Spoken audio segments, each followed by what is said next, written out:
લગન પ્રસંગના ઓર્ડર લ્યો ભાઈ. હા ભાઈ, લગન પ્રસંગના ઓર્ડર લઈને. અરે હમણાં અમારા ભાઈના લગન હે એટલે તમને ઓર્ડર દેવાનો હતો. પોટેટો સ્પ્રિંગ રોલ નો. આ તો ભાઈ તમારા ભાઈના લગનમાં માણા કેટલું થાય? 500 કંકોત્રી આપી છે. એટલે 1500 માણસ તો થઈ જ જાય. પણ તમે આ સ્પ્રિંગ રોલ નો ભાવ તો કયો? જો તમે રેકડીએ ખાવ તો એક પોટેટો સ્પ્રિંગ રોલ ના 40 રૂપિયા. તમારે લગનનો મોટો ઓર્ડર હે તો અમે 30 રૂપિયામાં કરી દઈશું. અરે વાહ ભાઈ વાહ, તો મોજ આવી જાય. તો ફટાફટ એ વાત ઉપર એક સ્પ્રિંગ રોલ ચખાડી દિયો. હા, હાલો ચખાડી દો ભાઈ.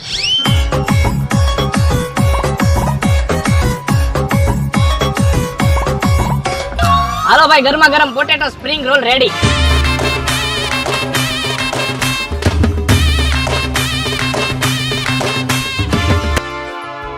વાહ ભાઈ વાહ, આ તો મોજ આવી ગઈ. મોજ આવી ગઈ ને. બોલો લગન કેદી એટલે ઓર્ડર લખી નાખો. કે ભાઈ ક્યાં ને? અરે પેલા ભાઈના લગન હાટુ છોકરી તો મળવા દ્યો, પછી તમને ઓર્ડર લખાવશી.